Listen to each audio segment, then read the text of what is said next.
Kombinasi bisnis merupakan suatu kegiatan yang menggabungkan entitas bisnis yang sebelumnya terpisah.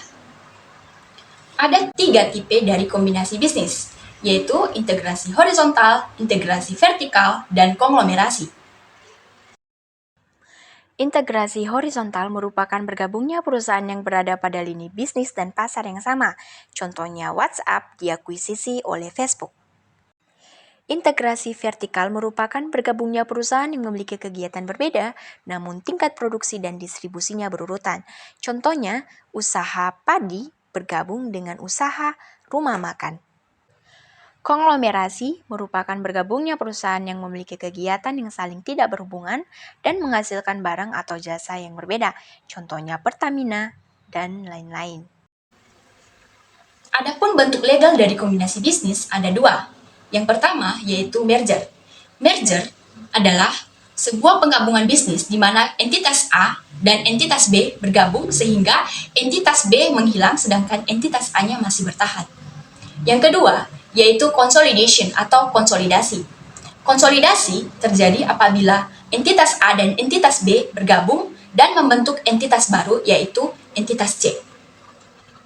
Beberapa alasan yang menyebabkan terjadinya kombinasi bisnis diantaranya mengurangi biaya, menurunkan risiko usaha, mengurangi delay, menghindari pengambil alihan, mendapatkan aset tidak berwujud, dan alasan lain seperti alasan pribadi, pajak, dan lain sebagainya. Kombinasi bisnis merupakan suatu transaksi yang menyebabkan pihak pengambil alih memiliki pengendalian terhadap satu atau dua bisnis. Oleh karenanya, hubungan antara entitas induk dan entitas anak dapat terjadi apabila pengakuisisian kurang dari 100% dan entitas yang dikendalikan atau entitas anak tidak ditutup atau tidak bangkrut. Berdasarkan US GAAP, kombinasi bisnis hanya dapat dilakukan dengan metode ekuitas atau acquisition method. Hal ini berlaku sejak tanggal 15 Desember 2008. Adapun panduan pencatatan dari kombinasi bisnis, yaitu Yang pertama, pencatatan atas perolehan aset dan liabilitas dengan prinsip fair value atau nilai wajar.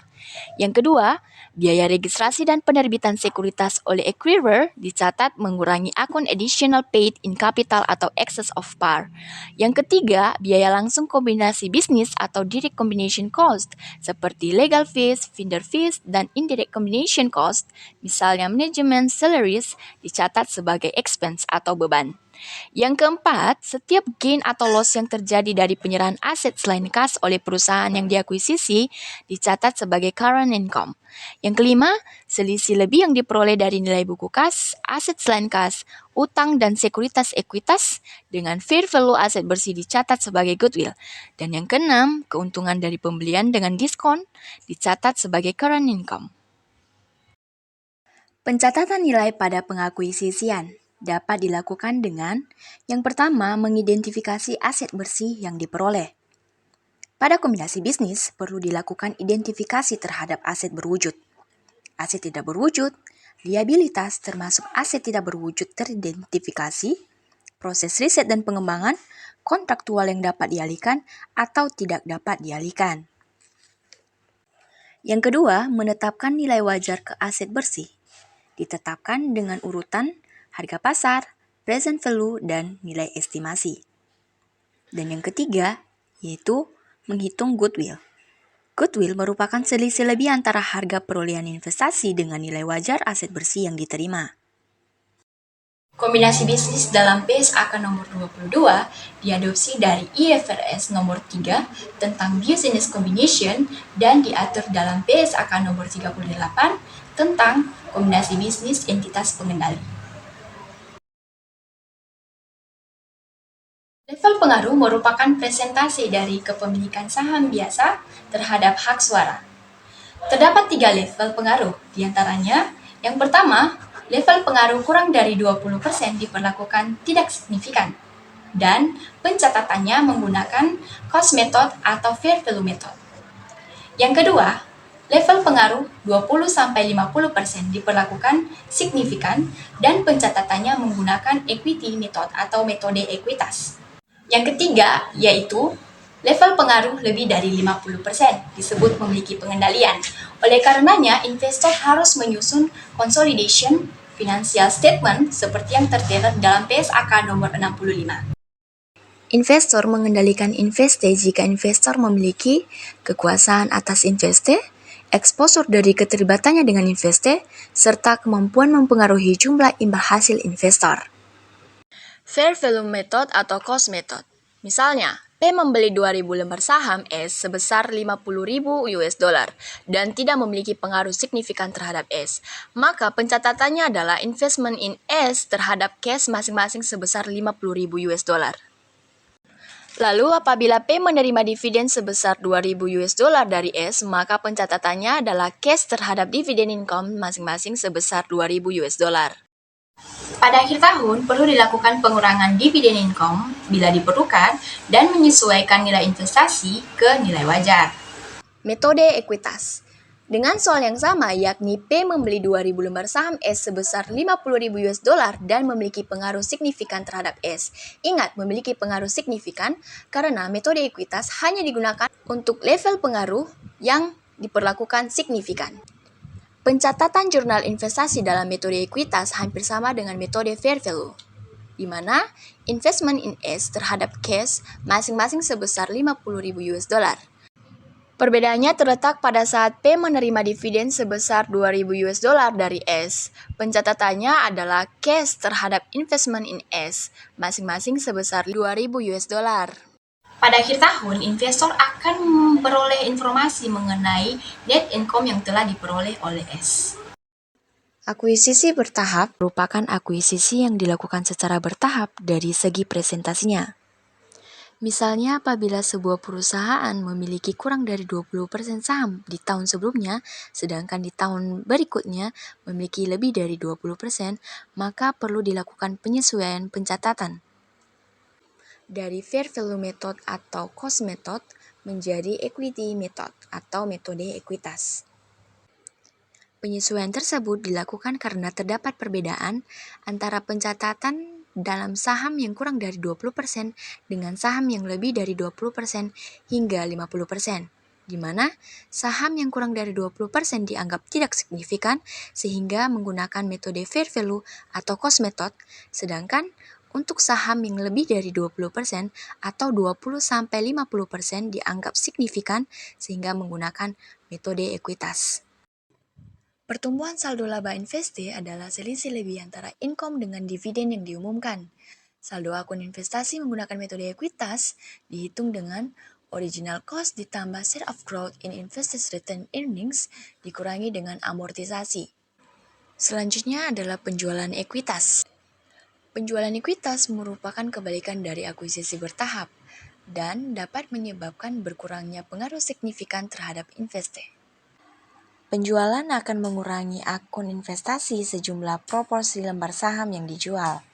Maka dari itu, pencatatan atas keuntungan atau kerugian dari hasil penjualan perlu dilakukan. Untuk investasi yang tersisa diterapkan metode fair value atau cost method.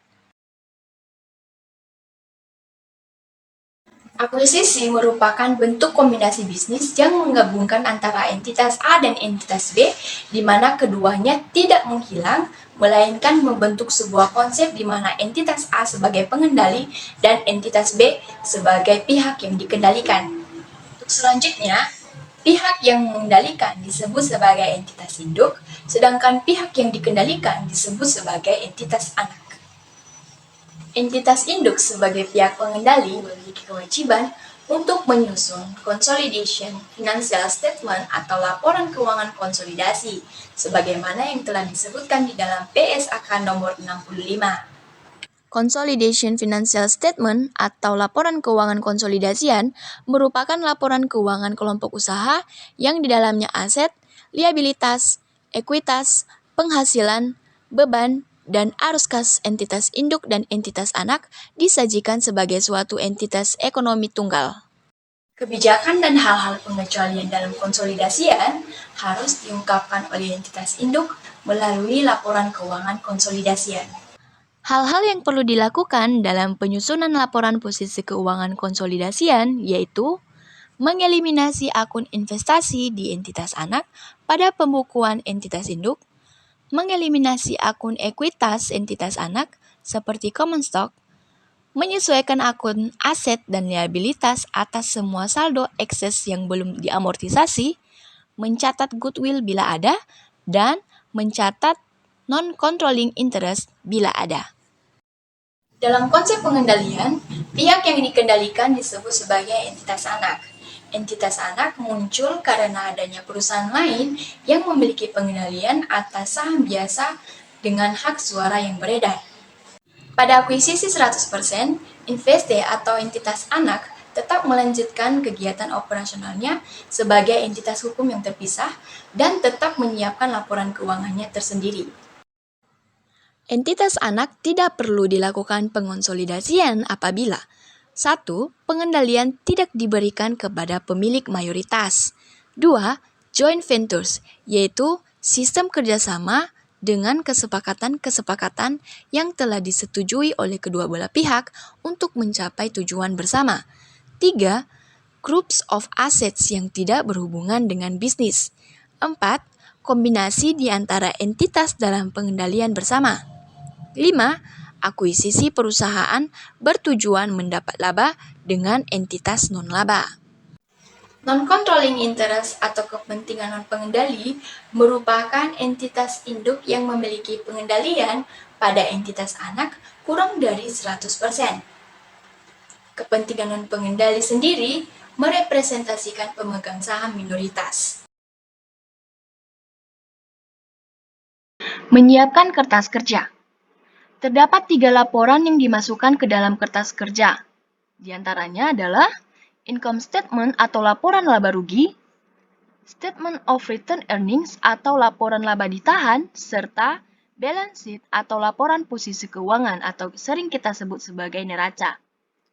Adapun kolom-kolom yang diperlukan adalah kolom parent atau entitas induk, kolom subsidiary atau entitas anak, kolom debit dan kredit untuk jurnal eliminasi, serta kolom konsolidasian.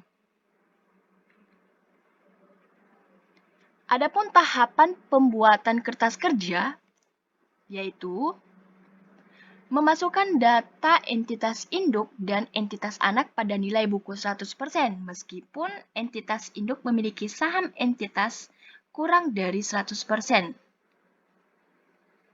Yang kedua, yaitu memasukkan jurnal eliminasi ke kolom debit dan kredit, serta melakukan pengecekan jumlah totalnya. Yang ketiga, untuk pendapatan, liabilitas, dan ekuitas konsolidasian, jumlahkan saldo entitas induk dan entitas anak. Kurangi dengan kolom debit, lalu tambahkan dengan kolom kredit. Yang keempat, untuk aset konsolidasian, jumlahkan saldo entitas induk dan entitas anak. Tambahkan dengan kolom debit, lalu kurangi dengan kolom kredit. Yang kelima, hitung langsung saldo income, laba ditahan akhir, seluruh subtotal dan seluruh total ke dalam kolom konsolidasian. Jurnal pada kertas kerja. Ada 7 jurnal pada kertas kerja yang akan dibuat. Yang pertama adalah errors and omissions, yaitu jurnal untuk memperbaiki kesalahan dan kealpaan. Yang kedua adalah jurnal eliminasi intercompany profits and losses. Yang ketiga adalah jurnal eliminasi pendapatan atau income serta dividen dari entitas anak. Yang keempat, yaitu jurnal untuk mencatat non-controlling interest atau kepentingan non-pengendali dan dividen entitas anak.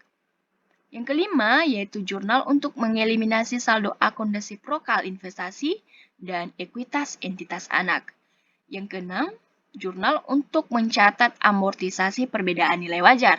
Dan yang ketujuh, yaitu untuk mengeliminasi saldo resiprokal lainnya. Yang dimaksudkan di sini misalnya transaksi antar induk dan anak. Misalnya saja seperti piutang, utang piutang, dan lain-lain. Langsung saja kita akan membahas sebuah contoh.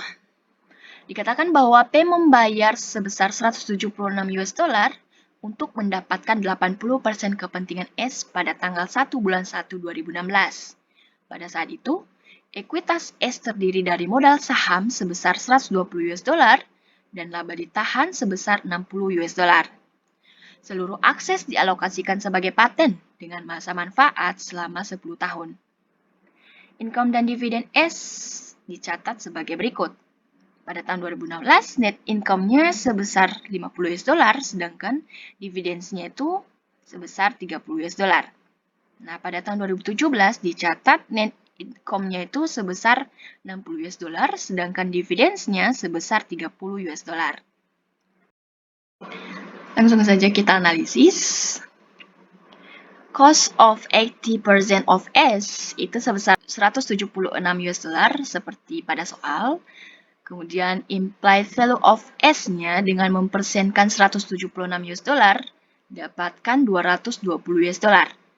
Lalu book values-nya itu adalah sebesar 180 US dollar dari penjumlahan modal saham dengan laba ditahan.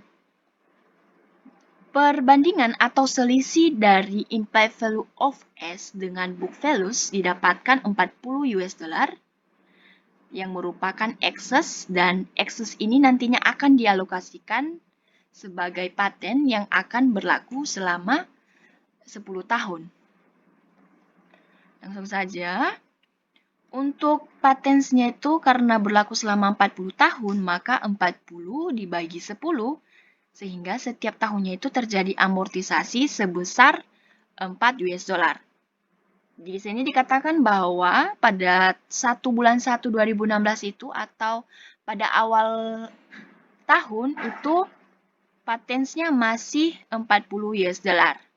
Lalu selama tahun 2016 terjadi amortisasi sebesar 4 US dollar, sehingga pada akhir tahun dicatat patensnya itu menjadi 36 US dollar. Begitu juga untuk tahun-tahun selanjutnya. Nah, pada tahun 2016, S-net income-nya adalah 50 US dollar dan amortisasinya tadi adalah 4 US dollar. Adjust income merupakan selisih antara S-net income dengan amortization. 50 dikurang 4 US dollar itu menjadi 46 US dollar. Lalu dividends-nya itu sebesar 30 US dollar. Nah, adjust income ini akan dibagikan kepada pemegang saham yang 80% tadi dan kepada kepentingan non-pengendali. Jadi karena P tadi itu tidak mengakuisisi sebesar 100%, maka jadinya terdapat NCI atau non-controlling interest sebesar 20% saham. Just income dibagikan kepada P sebanyak 80% dan NCI sebesar 20%. Jadi masing-masing itu 36,8 US dollar dan 9,2 US dollar. Lalu dividends-nya itu sama, pembagiannya 80% kepada P dan NCI-nya itu sebesar 20%. Dapatkan 24 US dollar untuk P dan untuk NCI itu sebesar 6 US dollar.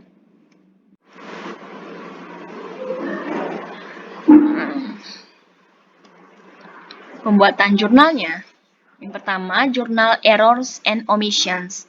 Itu tidak ada karena tidak terdapat kesalahan di dalam soal tersebut.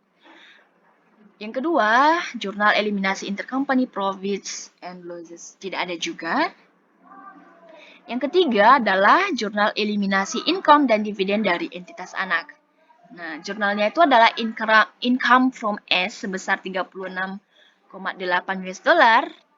Lalu itu di sisi debit, sedangkan di sisi kreditnya ada dividen sebesar 24 US dollar dan investment in S sebesar 12,8 US dollar.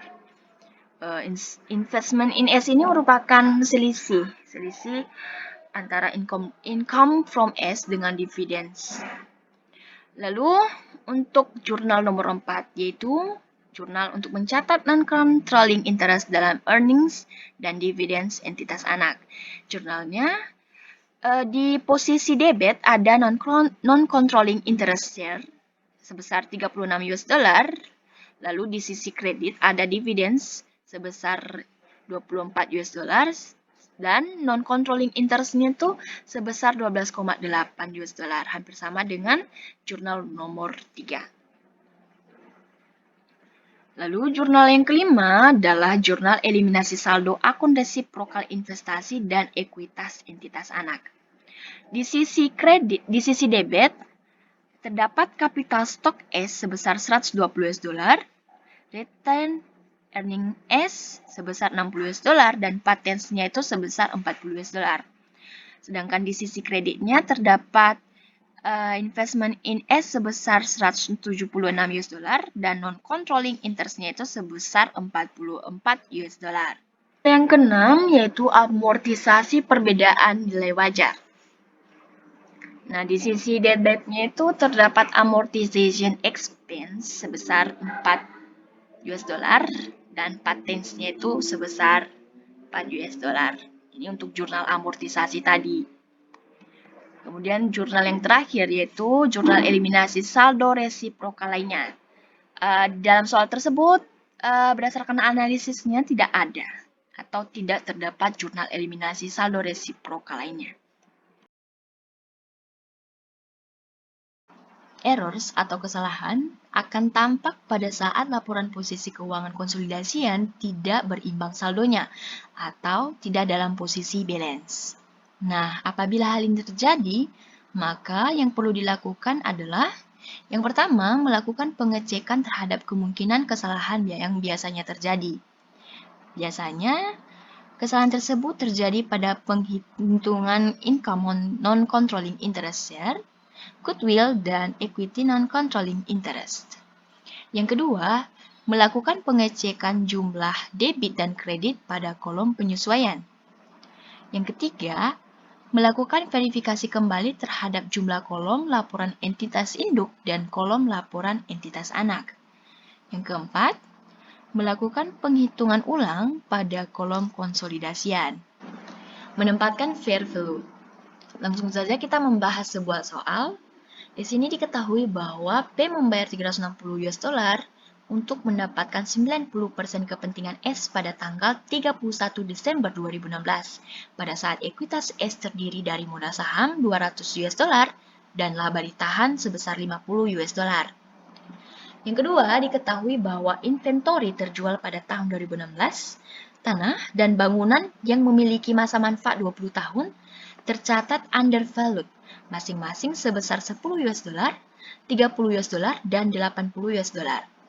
Sedangkan peralatan yang memiliki masa 10 tahun tercatat overvalued sebesar 20 US dollar. Ketiga, diketahui bahwa income dan dividen S tahun 2017 masing-masing sebesar 60 US dollar dan 20 US dollar. Terakhir, diketahui juga bahwa pada akhir tahun S memiliki utang dividen sebesar 10 US dollar dan P belum mencatatnya. Terdapat uang tunai dalam pengiriman atau cash in transit dari S ke P sebagai pembayaran note sebesar 20 US dollar. Oke, kita analisis. Yang pertama, cost of 19% of S sebesar 360 US dollar. Lalu implied value of S-nya dengan mempersenkan 360 US dollar sehingga dihasilkan 400 US dollar. Lalu book value merupakan penjumlahan dari saham ditambah dengan laba ditahan sebesar 200 US dollar ditambah 50 US dollar. Jadi book value-nya 250 US dollar.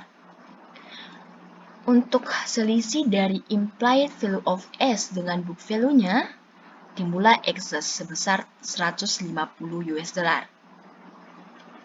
Non-controlling interest itu sebesar 10% seperti yang telah diketahui di dalam soal bahwa P hanya membeli atau hanya memiliki 90% saham dari S. Sehingga NCI atau kepentingan non-pengendali itu muncul sebesar 10%. Jadi NCI di sini 10% dikali dengan 400 US dollar sehingga hasilnya 40 US dollar. Yang kedua, kita akan menghitung amortisasi. Inventories sebesar 10 US dollar dengan masa manfaat setahun. Jadi Setiap tahunnya itu terjadi amortisasi 10/1, maka sebesar 10 US dollar. Land dengan nilai 30 US dollar tidak memiliki atau tidak diketahui masa manfaatnya di dalam soal tersebut. Lalu building sebesar 80 US dollar dan memiliki masa manfaat selama 20 tahun. Jadi amortisasinya itu 80 dibagi dengan 20 tahun. Setiap tahunnya itu 4 US dollar. Selanjutnya equipment sebesar 20 US dollar dengan masa manfaat 10 tahun. Jadi setiap tahunnya itu 20/10 sebesar 2 US dollar. Goodwill. Goodwillnya di sini adalah 50 US dollar. Kenapa 50 US dollar? Itu merupakan selisih antara INA yang 10 US dollar ditambah 30 US dollar ditambah 80 US dollar dan dikurangi dengan 20 US dollar itu INA-nya 100 US dollar.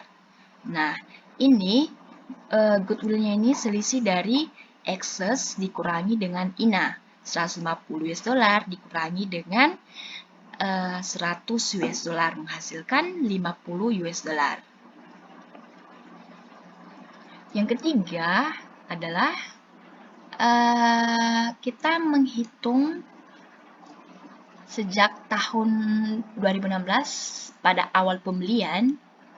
Jadi pada inventories itu 10 US dollar pada saat pembelian.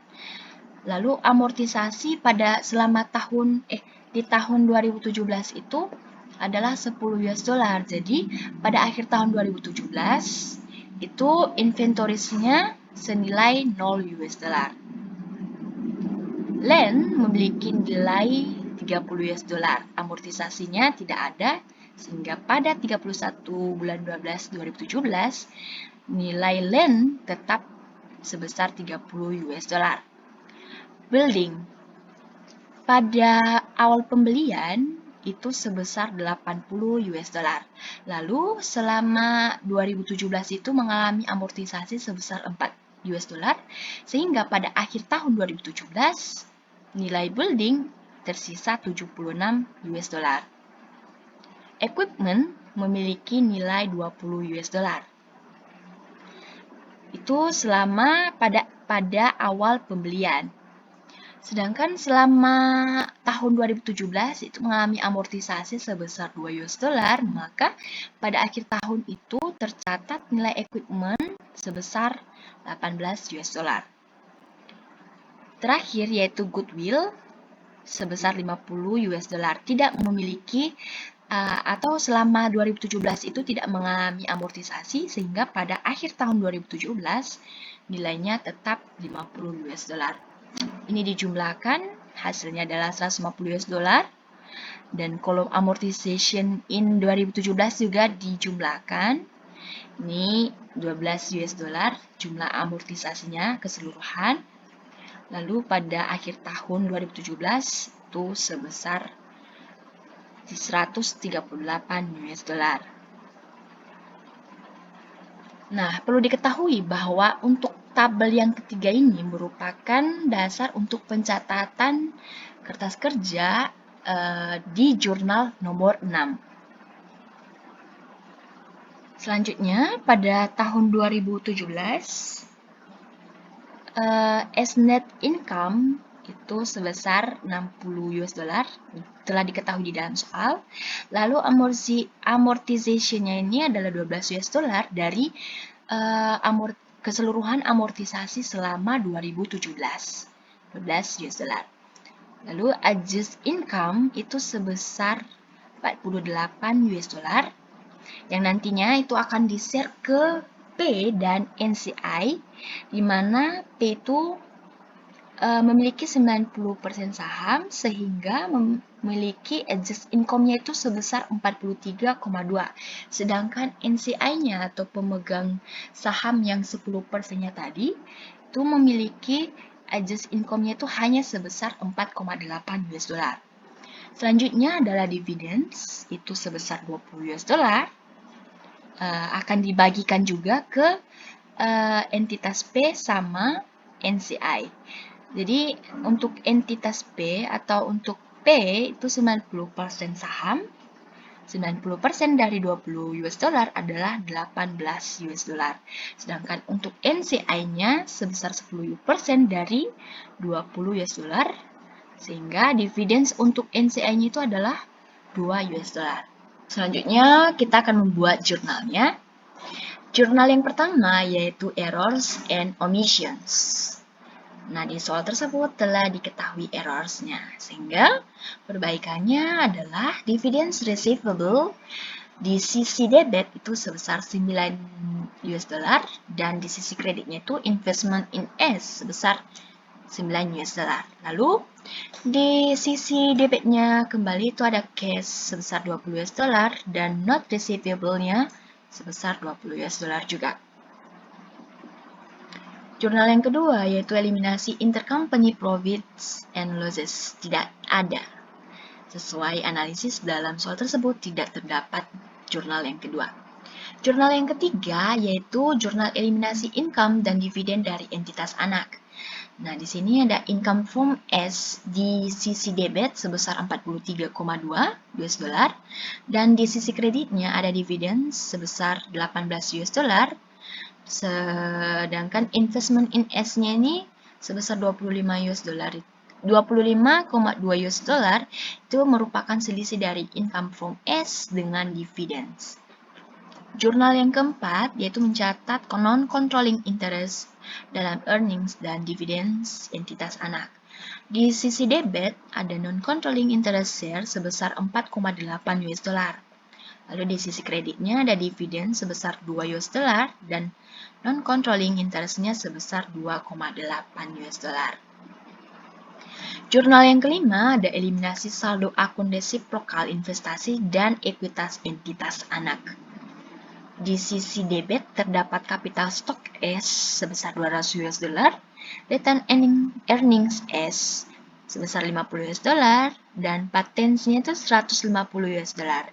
Sedangkan di sisi kredit terdapat investment in S sebesar 360 US dollar dan non-controlling interest sebesar 40 US dollar. Jurnal yang keenam yaitu eliminasi saldo akun resiprokal investasi terhadap entitas anak. Itu di sisi debitnya ada cost of goods sold sebesar 10 US dollar, ada land sebesar 30 US dollar, ada building sebesar 80 US dollar dan goodwill-nya 50 US dollar. Lalu di sisi kreditnya ada equipment sebesar 20 US dollar dan unamortized excess ada 150 US dollar. Jurnal yang ketujuh yaitu amortisasi perbedaan nilai wajar. Di sisi debitnya ada operating expense sebesar 4 US dollar dan buildingsnya terdapat di sisi kredit sebesar 4 US dollar. Lalu di sisi debit lagi ada equipment net sebesar 2 US dollar dan di sisi kredit ada operating expense sebesar 2 US dollar. Jurnal yang terakhir yaitu eliminasi saldo resiprokal lainnya. Di sisi debit terdapat dividends payable sebesar 9 US dollar dan kreditnya yaitu dividends receivable sebesar 9 US dollar. Arus kas ada 3, yaitu ada investing atau investasi, ada financing atau pembiayaan, dan operational atau operasional ya. Untuk investing sendiri, arus kas kegiatan yang termasuk dalam investing ini ada 2. Yang pertama ada termasuk kas yang diperoleh dan atau yang dikeluarkan karena adanya subsidiaries atau entitas anak. Yang kedua, termasuk kas yang diperoleh dan atau yang dikeluarkan karena adanya equity investors.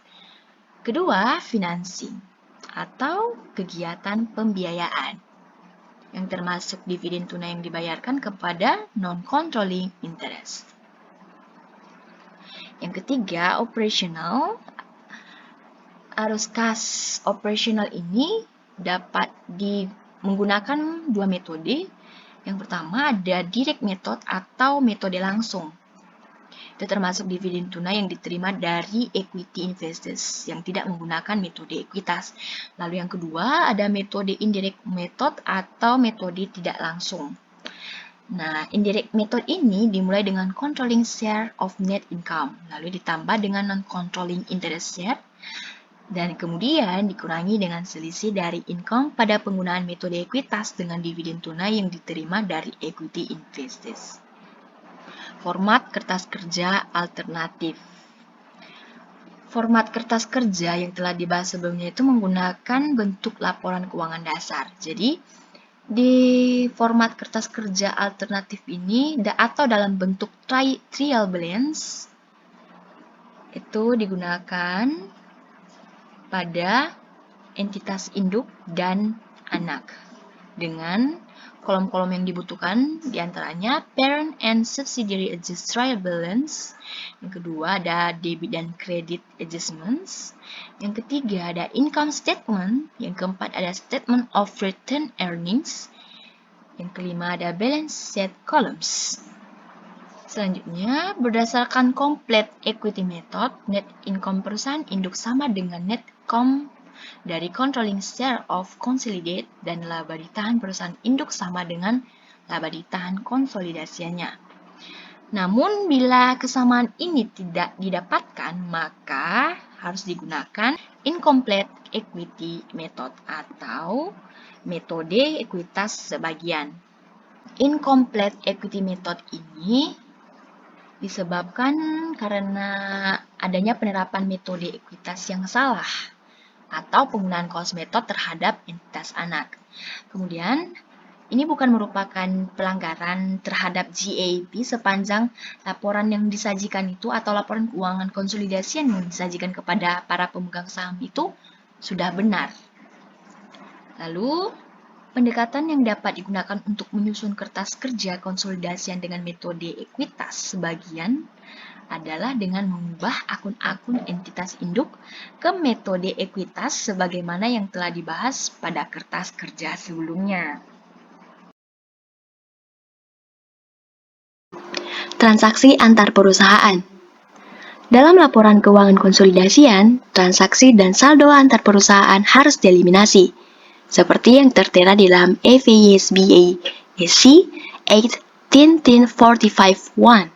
Atau dengan kata lain, apabila sebuah transaksi mempengaruhi income atau penghasilan dan posisi keuangan, maka transaksi tersebut harus dieliminasi. Hal tersebut juga sesuai dengan PSAK nomor 65 paragraf 86 butir C, di mana mengeliminasi secara penuh aset dan liabilitas, ekuitas, penghasilan, beban, dan arus kas dalam intra-kelompok usaha terkait dengan transaksi antar entitas dalam kelompok usaha, atau laba dan rugi yang timbul dari transaksi dalam kelompok usaha yang diakui dalam aset seperti persediaan dan aset tetap dieliminasi seluruhnya. Intercompany sales of inventory.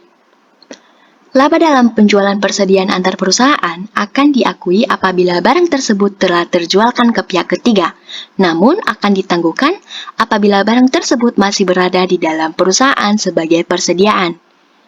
Laba dalam persediaan awal yang sebelumnya ditangguhkan diakui pada periode barang laku terjual.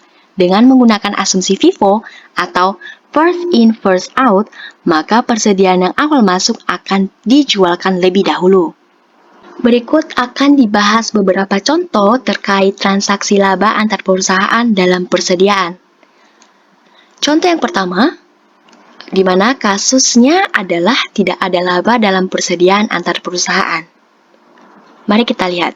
Selama tahun 2016, R menjual barang dagangan yang memiliki harga pokok $1.000 ke S. S merupakan entitas anak dengan laba kotor sebesar 30%. S tidak lagi menyimpan barang dagangan ini pada akhir tahun 2016. Nah, sebelumnya kita harus mengetahui presentasi laba kotor. Ada dua metode yang dapat digunakan dalam menghitung presentasi laba kotor. Metode yang pertama yaitu presentasi laba kotor dihitung dari HPP. Di sini HPP-nya diasumsikan sebesar 100%. Laba kotornya misalnya 30%, itu dari, misalnya kita ambil dari soal yang tadi, maka penjualannya adalah sebesar 130%. Lalu metode yang kedua yaitu presentasi laba kotor dihitung dari penjualan. Di sini yang diasumsikan 100% adalah penjualannya, bukan HPP. Di sinilah letak perbedaannya nanti. Dan laba kotornya dimisalkan 30% sesuai dalam soal, maka HPP-nya adalah 70%. Catatan, untuk presentasi laba kotor dihitung dari HPP, itu disebut juga dengan harga markup. Jadi, apabila dalam soal tertera bahwa digunakan harga markup, maka metode yang digunakan untuk presentasi laba kotornya adalah presentasi laba kotor dihitung dari HPP. Langsung saja, maka jurnal kertas kerja tahun 2016 itu hanya satu karena kasusnya adalah tidak ada laba dalam persediaan antar perusahaan. Maka, jurnal kertas kerja tahun 2016 adalah dengan mendebit sales atau penjualan sebesar 1.429 US dollar dan mengkreditkan cost of sales sebesar 1.429 US dollar. Nah, jurnal ini untuk mengeliminasi transaksi penjualan antar perusahaan. Dari mana 1.429 US dollar? Itu dari 1.000 US dollar dibagi dengan 100% dikurangi dengan 30%. Jadi di dalam soal ini kita menggunakan metode presentasi laba kotor dihitung dari penjualan karena dalam soal memang tidak tertera markup seperti yang sudah saya katakan tadi. Contoh yang kedua dengan kasus laba antar perusahaan hanya pada persediaan akhir.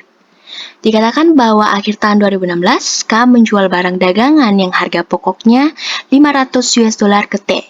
T ini merupakan entitas anak dengan laba kotor sebesar 25%. T tidak lagi memiliki barang dagangan ini pada akhir tahun 2016. Lalu dikatakan juga bahwa selama tahun 2017, K menjual barang dagangan yang harga pokoknya 900 US dollar ke T dengan laba kotor sebesar 40%. T masih memiliki barang dagangan ini senilai 200 US dollar pada akhir tahun 2017. Nah, karena dalam soal ini tidak disebutkan adanya markup, maka metode yang akan kita gunakan adalah presentasi laba kotor dihitung dari penjualan. Jadinya nanti HPP-nya itu adalah sebesar 60%. Langsung saja, jurnal kertas kerja tahun 2017. Yang pertama itu adalah jurnal untuk mengeliminasi transaksi penjualan antar perusahaan dengan membagi antar transaksi tadi, transaksi yang terjadi antar perusahaan dengan HPP. Jadinya 900 US dollar dibagikan dengan 60%, maka hasilnya adalah 1.500 US dollar. Jadi jurnalnya dengan mendebit sales sebesar 1.500 US dollar dan mengkreditkan cost of sales sebesar 1.500 US dollar. Jurnal yang kedua yaitu dengan menangguhkan laba pada persediaan akhir. Ini terjadi karena dalam soal tersebut dikatakan bahwa T masih memiliki barang dagangan ini senilai 200 US dollar pada akhir tahun 2017. Oleh karenanya, 200 US dollar tersebut harus dieliminasi dengan menggunakan jurnal cost of sales 80 US dollar di debit dan mengkreditkan inventory sebesar 80 US dollar. 80 US dollar ini dari 200 US dollar dikalikan dengan presentasi laba kotor sebesar 40%. Contoh ketiga dengan kasus laba antar perusahaan pada persediaan awal dan persediaan akhir. Dikatakan bahwa pada akhir tahun 2016, M menjual barang dagangan yang harga pokoknya 300 US dollar ke L. L ini merupakan entitas anak dengan markup sebesar 25%. L masih memiliki barang dagangan ini senilai 120 US dollar pada persediaan akhir tahun 2016. Lalu selama tahun 2017, M menjual barang dagangan yang harga pokoknya 500 US dollar ke L dengan harga markup 30%. Dan L masih memiliki barang dagangan ini senilai 260 pada akhir tahun 2017. Ralat 260 US dollar. Oke, langsung saja. Jurnal pertama yaitu jurnal mengeliminasi penjualan antar perusahaan.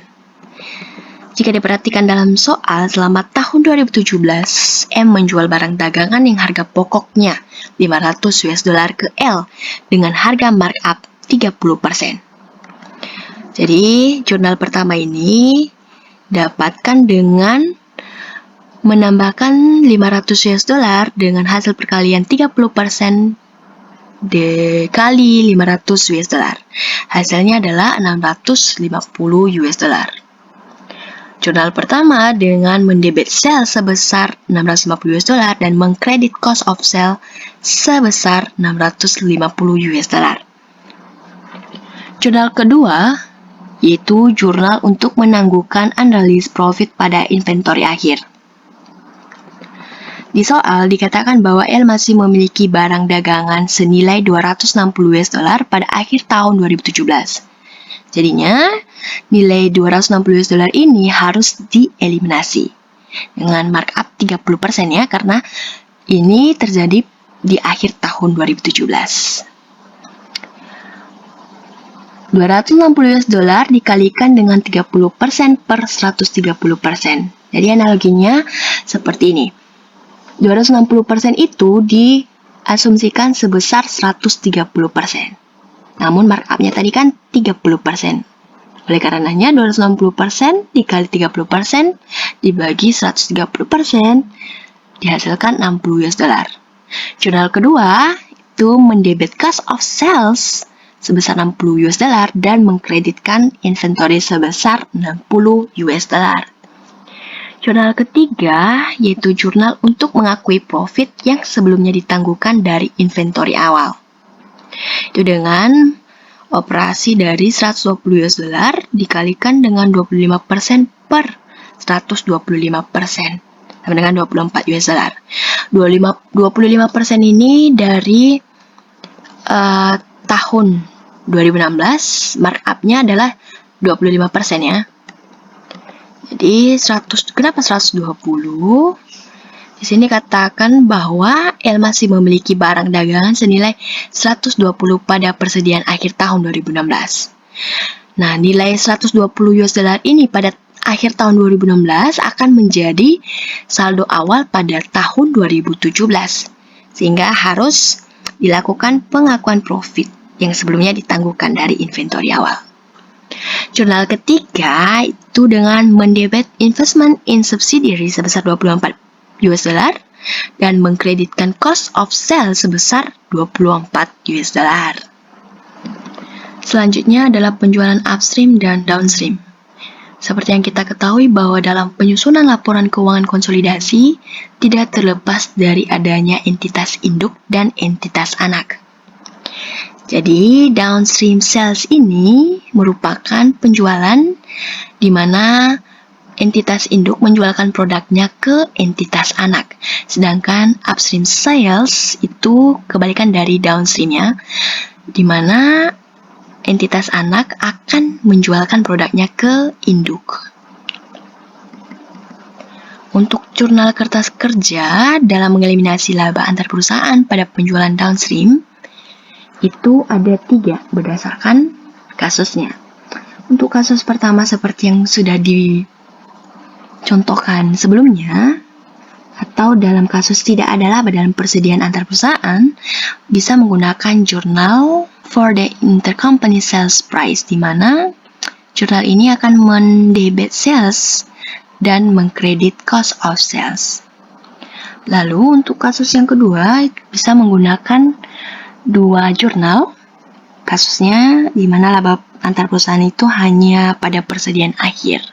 Bisa menggunakan jurnal yang pertama tadi atau jurnal yang kedua itu for the profits in ending inventory, di mana cost of sales akan didebit dan inventory akan dikredit.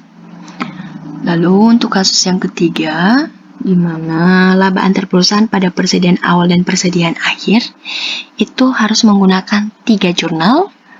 Jurnal yang pertama, kedua, dan yang ketiga adalah for the profits in beginning inventory. Itu dengan mendebit investment in subsidiary dan mengkredit cost of sales. Lalu apa bedanya dengan upstream? Itu cost of sales-nya akan dibagi ke NCI. NCI ini adalah non-controlling interest atau kepentingan non-pengendali. Intercompany profits pada persediaan akhir dieliminasi pada akhir tahun.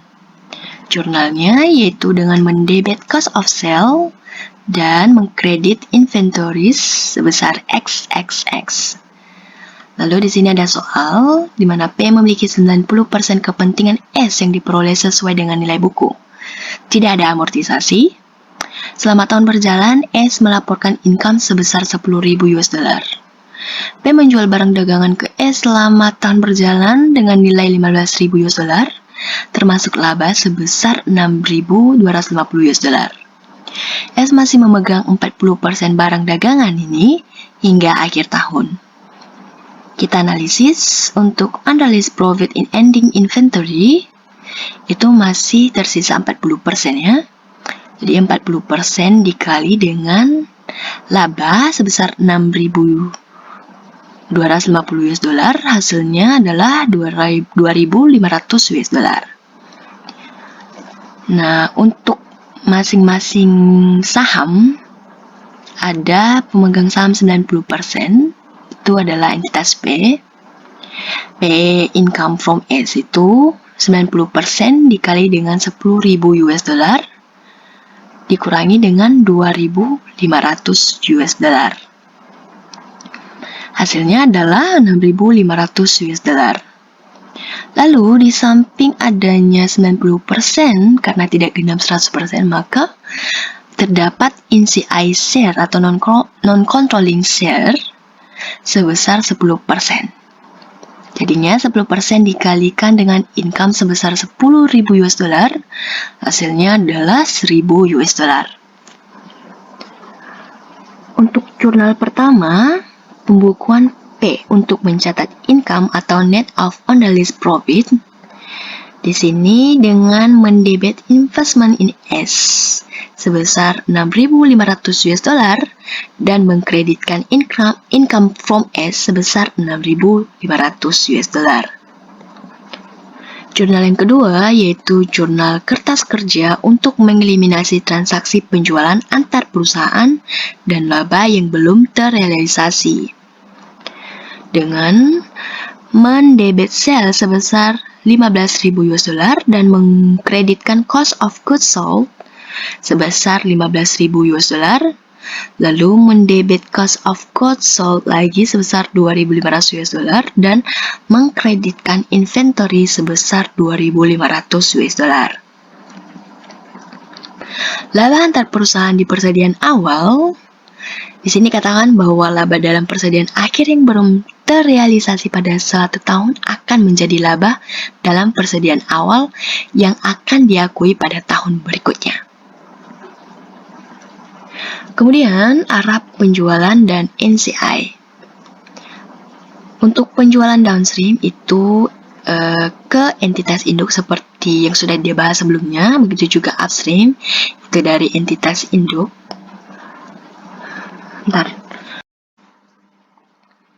Arah penjualan dan NCI. Jadi penjualan yang sudah kita bahas di part sebelumnya itu ada dua. Yang pertama yaitu penjualan downstream dan penjualan yang kedua itu adalah upstream. Penjualan downstream itu di mana induk menjualkan produknya ke entitas anak. Jadi dampak seluruhnya itu hanya kepada induk. Berbeda dengan upstream. Upstream itu penjualan yang dilakukan oleh perusahaan atau entitas anak ke perusahaan atau entitas induk. Jadinya penjualan upstream ini dampaknya itu terbagi ke entitas induk dan NCI atau non-controlling interest. Untuk penjualan downstream dan upstream sendiri bisa dihitung dengan menggunakan rumus atau bisa dengan bagan. Langsung saja kita membahas contoh penjualan upstream dengan amortisasi. P memperoleh 70% kepemilikan S pada tanggal 1 bulan 1 2016 sebesar 420 US dollar pada saat ekuitas S terdiri dari modal saham 200 US dollar dan laba ditahan 200 US dollar. persediaan S yang understate sebesar 50 US dollar dan bangunan yang memiliki masa manfaat 20 tahun yang understate sebesar 100 US dollar. Sisa akses diakui sebagai goodwill. Di sini juga diberikan keterangan mengenai separate income dan dividends selama 2016 dan 2017 antara entitas P dan S dapat dilihat. Lalu pada tahun 2016, S menjual barang dagang seharga 700 US dollar kepada P dengan harga markup 20% dan senilai 240 US dollar dari barang dagangan ini masih ada di gudang persediaan akhir P. Pada tahun 2017, S menjual barang dagangan seharga 900 US dollar kepada P dengan harga markup 25% dan P masih memiliki di akhir tahun sebesar 100 US dollar. Kita analisis dan amortisasi. Yang pertama, ada cost of 70% of S sebesar 420 US dollar. Lalu implied value of S sebesar 600 US dollar. Dan book value-nya itu dari modal saham dan laba ditahan sebesar 400 US dollar. Lalu untuk selisih dari implied value of S dengan book value muncul excess sebesar 200 US dollar. Amortization pada tanggal 1 bulan 1 2016 untuk inventory itu sebesar 50 US dollar. Jadi selama tahun 2016 itu teramortisasi sebesar 50 US dollar karena masa manfaatnya itu hanya 1 tahun. Jadinya untuk tahun-tahun berikutnya nilai inventory adalah 0. Untuk building pada tanggal 1 bulan 1 2016 itu sebesar 100 US dollar. Karena masa manfaatnya adalah 20 tahun, maka tiap tahunnya itu akan teramortisasi sebesar 5 US dollar. Jadinya pada tahun 2016 teramortisasi dan awal tahun 2017 itu building dari nilai 100 US dollar menjadi 95 US dollar. Begitu untuk tahun-tahun berikutnya. Di sini ada kesalahan, untuk 50 ini sebenarnya adalah 5 US dollar ya. Kemudian untuk goodwill pada 1 bulan 1 2016 itu adalah 50 US dollar. Nah, goodwill ini merupakan selisih dari excess 200 dikurangi dengan inventory ditambah dengan building. Jadi 200 dikurangi dengan 150, maka selisihnya itu disebut goodwill sebesar 50 US dollar.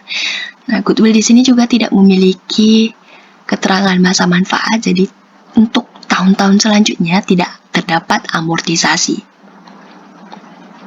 Tabel ketiga, S net income sebesar 705 US dollar. Lalu ada current amortization atau total amortisasi selama 2016 itu ada 55 US dollar. Adjust income sebesar 650 US dollar yang akan dibagikan ke pemegang saham 70% sebesar 455 US dollar dan kepada NCI sebesar 195 US dollar. Lalu deferred profits in EI itu ada 40 US dollar dibagikan ke pemegang saham 70% sebesar 28 US dollar dan ke NCI sebesar 12 US dollar. Lalu ada income record lalu ada income recognized itu ada sebesar 610 US dollar dibagikan ke pemegang saham 70% sebesar 427 US dollar dan kepada NCI sebesar 183 US dollar. Dan terakhir ada subsidiary dividends sebesar 280 US dollar dan ini akan dibagikan juga ke pemegang saham 70% sebesar 196 US dollar serta kepada NCI sebesar 84 US dollar. Untuk jurnal P pada tahun 2016 yaitu Jurnal pertama mencatat perolehan 70% kepemilikan S dengan mendebit investment in S sebesar $420 dan mengkreditkan cash sebesar $420. Lalu jurnal ketiga yaitu jurnal untuk mencatat dividen yang diterima dengan mendebit cash sebesar $196 dan mengkredit investment in S sebesar $196. Jurnal yang ketiga yaitu jurnal untuk mencatat income atau pendapatan entitas anak dengan mendebit investment in S sebesar $427 dan mengkreditkan income from S sebesar $427. Untuk jurnalnya sendiri di sini ada yang pertama itu ada errors dan omissionsnya tidak ada ya. Untuk kedua ada jurnal eliminasi intercompany profits and losses. Dapat lihat sendiri. Untuk yang ketiga juga begitu. Keempat, kelima, 6, dan ketujuh. Memang tidak ada ya. Tidak ada jurnal eliminasi saldo resiprokal lainnya. Lalu untuk pembuatan jurnal ini sebenarnya sudah dibahas di part yang keempat dan 5. Jadi harusnya sudah bisa dipahami dan dimengerti.